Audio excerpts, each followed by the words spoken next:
Hello and welcome to another interesting episode of Construction Week's Expert Interviews.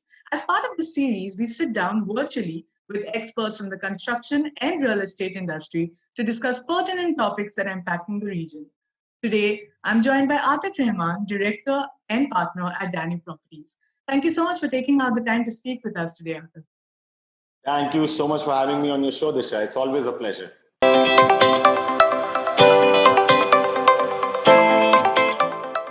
So, Atif, Daniel Properties, of course, has reported an increased employee headcount of more than 31% in the first half of the year. And, while that's very refreshing to note, I'd like to ask you what you think is the key to driving a sustainable business in the real estate sector, especially given the current scenario. See, it's very simple, Disha. It's like I use this analogy. Like if I'm sick, I will not want to lose my limbs or lose my body parts. I would want to keep them healthy, keep them strong.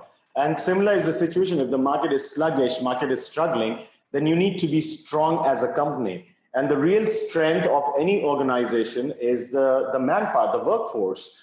And I strongly believe that if the market is sluggish, number one, you need to be stronger as an organization. For that, I need more people, more workforce, number one. And number two, I think it always is a case that when the market is slow, when the market is sluggish, and like in the current scenario of pandemic, it does offer some unique opportunities, because the opportunities will be less, but competition will be even lesser.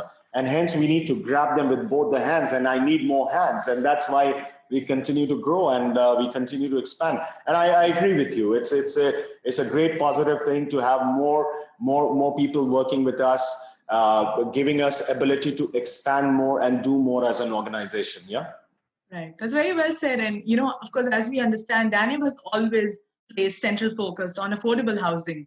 Now, how would you say that, Daniel's current affordable housing plan plays out in, say, a COVID-19 impacted market?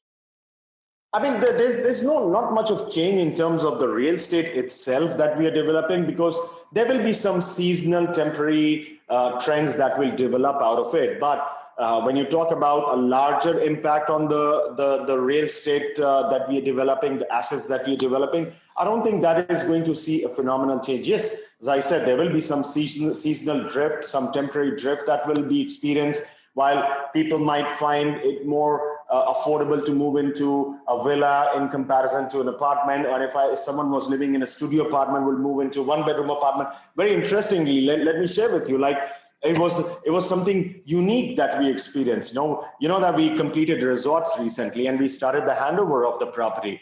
In fact, we did not stop business operation for a single day, for a single minute during the lockdown as well. We were remotely operating the entire business, and everyone was connected, and we found a new way of digitally handing over the properties, and I think till you are committed to delivering good real estate, you are a consumer sensitive company, market up and down will not have a huge impact on your business. Wonderful. And, I think like we discussed affordable housing, I think what works well is that affordable housing works well in the current market as well. And maybe you'd agree with me on that because, people are not looking to spend as much. And that's where this just works out brilliantly, right? Disha, I think affordability works in every market situation because, interestingly, when the market is booming, you are actually affected by the cost inflation, which is not the case when the market is sluggish. So affordability is less of a concern right now, and good real estate is a priority for the consumers. Yes, if the market was booming, then affordability factor would take over the real estate values. But right now, I think the consumer is more focused on acquiring good real estate, a good real estate asset where they can see their family living happily, enjoying the amenities over there. It has got all the conveniences from the location to the quality of construction to the quality of finish, the lifestyle it offers. So I think it is a case of people looking for a better bargain. Better bargain does not mean that people want to spend less. They want to spend the equal amount, but they want a better quality right now. And that is one area where we have been really fortunate as a business. We're very committed in developing some good real estate. So we continue to see a spike in our sales. Wonderful. That's great. And I think you mentioned good real estate and real estate value. So moving on, would you say that Dubai's real estate market suffers from, or rather continues to suffer from oversupply? And how do you think that can be tackled? See, Disha, I've always said this, oversupply is one risk that will loom every year, every month across the world, because there is no one who can really come and give a prediction that this will be the demand and this is how much you should build, because it's not something you are manufacturing in a factory within a matter of 1, 2 or 3 days time. Real estate takes time to develop. The communities, the infrastructure, it takes time to construct, and there is no way you can establish the perfect equilibrium between demand and supply.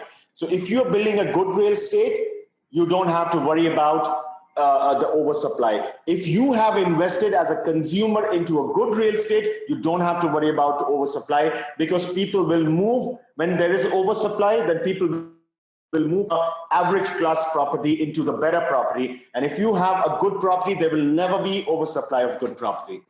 That's very well said. Lastly, I'd like to ask you, what is Daniel Properties' focus for the rest of the year? We are working on something very interesting towards the end of the year. We might be launching something very interesting for the market. And like I've said, if your product is good at the right price, there is a market regardless of the market situation. Right. So I mean, we have remained consolidated. We continue to grow, and we would want to add some more inventory to our portfolio by the year end. Right. It sounds like an exciting year for Daniel. I wish you all the luck, Atif. Thank you very much for your insights. You made some very relevant points, and it was wonderful having you chat with us. Thank you very much for watching. That was all for this episode, but we will be back soon. Until then, like, share, comment, you know the drill.